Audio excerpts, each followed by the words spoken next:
Hello दोस्तों, आपका हमारी यूट्यूब चैनल टॉपर्स क्लासेज में स्वागत है।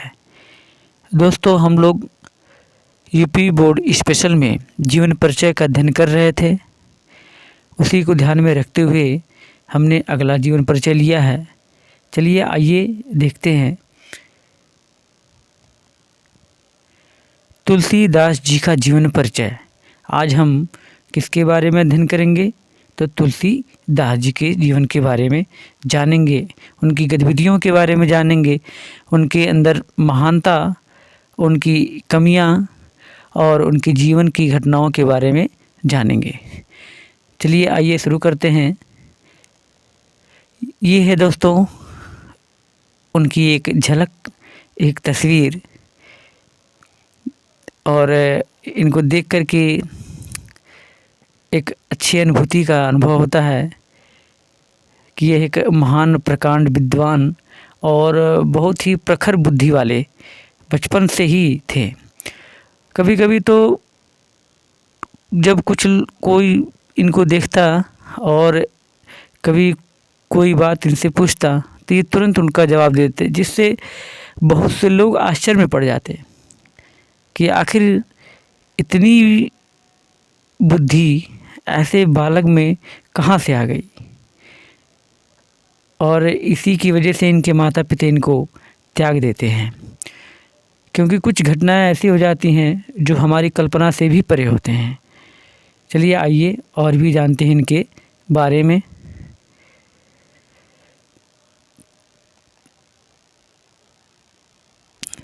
दोस्तों, इनके बारे में बात करेंगे तो सबसे पहले जन्म स्थान, पिता का नाम, माता का नाम, पत्नी, बच्चे, गुरु, भक्ति और भेंट।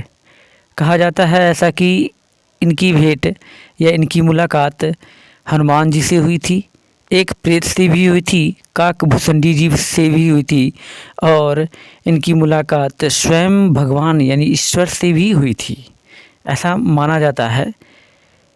और कई लेख में ऐसे लेख भी मिलते हैं जिनसे ये पता चलता है कि इनकी मुलाकात भगवान से हुई थी।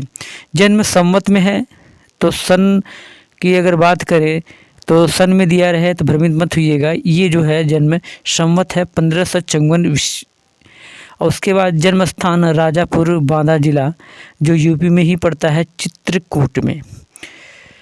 पिता का नाम आत्माराम दुबे, माता का नाम हुलसी, पत्नी रत्नावली। और अपनी पत्नी की फटकार की वजह से ही आज ये जो है आज इन्हें हम पढ़ रहे हैं। कहते हैं ना कि हर पुरुष की सफलता के पीछे एक औरत का हाथ होता है, तो उसी तरह से कह सकते हैं। बच्चे तारक और गुरु नरहरिदास जो कि इनका पालन पोषण करते हैं। भक्ति में राम भक्ति। भेंट होती है इनकी हनुमान और एक प्रेत से और भगवान शंकर, और उसके बाद वो होता है काकभूषणी जी से।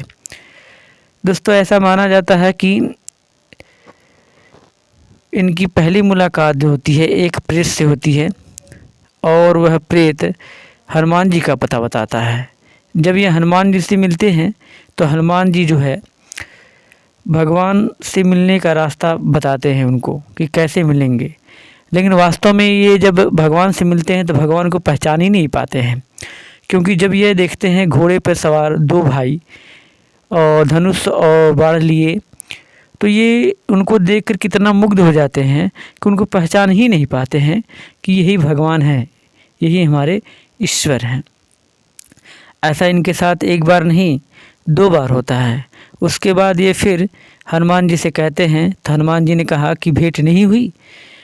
अरे, जो आपके सामने 2 भाई थे वही तो भगवान थे। अब ये सोच में पड़ जाते हैं। फिर ये विनती करते हैं, आग्रह करते, तो भगवान यानी हनुमान जी कहते हैं फिर कि आपकी मुलाकात वो फिर से करेंगे, यानी आपसे मुलाकात होगी उनकी फिर से। तो इनकी मुलाकात भगवान से फिर होती है। कहाँ होती है? चित्रकूट में। ठीक है, चित्रकूट में होती है। और वहाँ पर ये चंदन घिस रहे थे। जब ये नन्हे नन्हे बालक छोटे से आते हैं इनके पास, तो उनको देख कर के मुग्ध हो जाते हैं, लेकिन फिर भी पहचान नहीं पाते हैं। तब जो है तोते के रूप में हनुमान जी आते हैं और बताते हैं इनको, और दोहे के माध्यम से बताते हैं। क्या कहते हैं? चित्रकूट के घाट पर भई संतन की भीड़, तुलसीदास चंदन घिसत तिलक देत रघुवीर। यानी कि चित्रकूट के घाट पर जब ये उन दोनों बालकों को देखते हैं तो इतने लीन हो जाते हैं, ठीक है, कि कुछ कह नहीं पाते हैं। और जो होता है रघुवीर यानी कि भगवान स्वयं तिलक से उनका चंदन करते हैं, यानी चंदन से तिलक को देते हैं, तिलक को लगाते हैं और फिर वहाँ से गायब हो जाते हैं। तो दोनों बार ये धोखा खा जाते हैं और भगवान को पहचान नहीं पाते हैं। चलिए रचना की बात करें तो कवितावली, गीतावली, विनय पत्रिका, रामचरितमानस और जानकी मंगल और बरवे रामायण, ये सभी इन्हीं की रचनाएं हैं। मृत्यु संवत 1680 भी हमने बताया कि संवत और ईस्वी में फ़र्क होता है, ठीक है। जीवन में बदलाव इनको जो होता है अपनी पत्नी के फटकारने से होता है। कहा जाता है ऐसा कि जब ये शिक्षा दीक्षा प्राप्त करके आते हैं तो इनकी शादी कर दी जाती है, और इनकी शादी होती है रत्नावली जी से। जब इनकी शादी हो जाती है तो एक बार इनके भाई साहब इनको ले जाते हैं अपने नैहर, मायके जिसको कहते हैं। तो जब वहाँ हो जाती है तो इनकी पीछे पीछे ये भी चले जाते हैं। तब जो है उनको बड़ा गुस्सा आता है और वे आकर के इनको फटकारती हैं, कहती हैं कि जितना ही प्रेम तुम इस हाड़ मांस के शरीर से करते हो, उतना ही मन अगर अपनी भक्ति में या भगवान में लगाते तुम्हारा अब तक कल्याण हो गया होता। यही बात इनको चुभ जाती है और ये वहीं से निकल देते हैं और भक्ति भावना में लीन हो जाते हैं। तो कहते हैं कि हर एक मानव का एक टर्निंग पॉइंट होता है, इनका भी टर्निंग पॉइंट यहीं से शुरू होता है और ये भगवान की खोज में चले जाते हैं। भगवान से मुलाकात होती इनकी चित्रकूट में, हमने बताया। वैसे भी पालन पोषण, ठीक है, जब ये पैदा हुए थे तब बहुत ही अशुभ समय चल रहा था, नक्षत्रों का दोष चल रहा था और ये पैदा हुए थे तो एक कहते हैं कि समान बच्चे से अलग थे, क्योंकि ये रो नहीं रहे थे, चिल्लाते नहीं थे, इनको दांत थे पहले से ही और इनका शरीर भी बड़ा था।